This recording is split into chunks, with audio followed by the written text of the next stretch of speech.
January 2020. The COVID in the world is already a reality. In Italy and in Florence, the place where we live and work, the news coming from China is worrying, but we still feel it far away. Only a few days and the first cases came in Italy too. The regions of northern Italy, Lombardy and Veneto, in a very short time, are scared. Unprecedented numbers such as of patients need intensive care. They are not breathing, they die. The reaction time was very quick, but just enough time to think about how to organize our intensive care, and the COVID was a reality also in Tuscany, Florence and our hospital. A heavy and frightening reality. Our Careggi teaching hospital is one of the largest centers in Italy. Our intensive care is the highest intensity department in Tuscany. We are the main trauma center in the region, and we are the regional reference center for extracorporeal support, and as nurses, proud to be part of our ECMO mobile team. And at the same time, we were unprepared for what goes to rain on us. We just mentioned ECMO, but what's ECMO? Imagine taking a deep breath. Hold the air and exhale deeply. Inside you, a heart pump made of so many small rooms like a beehive had just filled with the air and gave you feeling of being alive and at peace with the entire world. Now you think about flooding the hive with water. Your lungs become heavy. They don't widen anymore. Don't breathe anymore. You're dying. This is what happens when pneumonia massively has the upper hand over your lungs. In these cases, so serious when the standard cures are not longer sufficient, ECMO is your chance of survival. ECMO is an extracorporeal perfusion technique that takes blood from a large vein in your body, passes through an artificial lungs where it's enriched with oxygen and clean of carbon dioxide, and reinserted into another large vein. It repairs your lungs that are finally free to sleep like a bird in hibernation and have time to heal. It's not a cure for itself. It's the hourglasses of your life that supplies with other scent. In our intensive care, we have been using ECMO as life support since the H1N1 virus pandemic in 2009 in all those pneumonias that do not respond to conventional treatments. When the first COVID patients arrived, the feeling was like trying to stop a running train using only your hands. We were without weapons, helpless. We saw our patients die one after the other. There are not many published studies that recommended the use of ECMO as a chance for treatment, basically because ECMO resources are limited.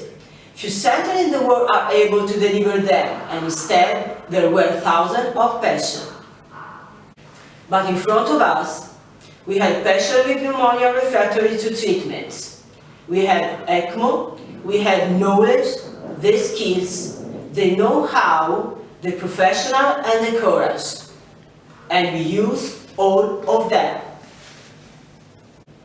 Nothing was easy. You think you have to build a nice sailboat inside a bottle. How not? Now wear a plastic hooded jumpsuit that makes you wet on sandy steel. Shoes, 3 pairs of gloves. One must tightly fix it around your face. A pair of goggles that tarnish with every breath and try again with the same boat before. Putting an ECMO is already difficult too. In private conditions such as those where we are forced to work with COVID, it's even more complicated.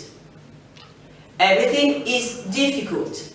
Use the hands, use the necessary tools for proper positioning. Ultrasound, sterile iron. The environment is crowded, noisy, stressful. The resection procedure is long and complex too. And then once the treatment has started and throughout its duration, the care is more complex. It requires special attention, a lot of time, and many professionals who every day devote themselves to the care of all aspects of the person. Every effort is trained for the cures to have the maximum effect, and the recovery times can be the shortest ever. The fear of making mistakes is high.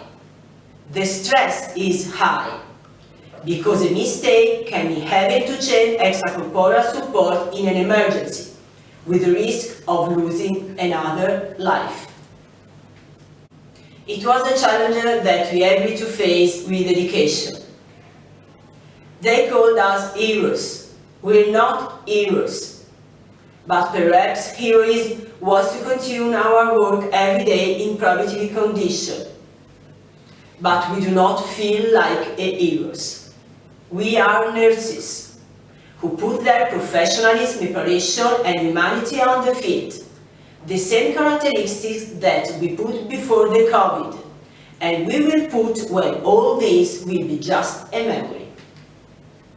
It's certainly an experience that brought us together and made us understand the importance of teamwork. The results were not always brilliant. Even some of the passion we put in ECMO despite all our efforts did not make it. They're dead. They're dead alone, without the last tug of loved ones, without being able to have a funeral.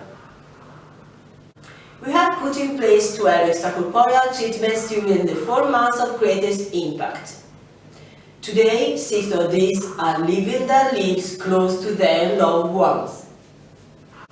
In these days in Italy, we are forced to suffer every day the shame of thousands of people, including some Italian political leaders, who deny the existence of the virus, and who take away dignity from each of these dead and to every professional who in the most disastrous condition engaged by pouring every drop of their sweat.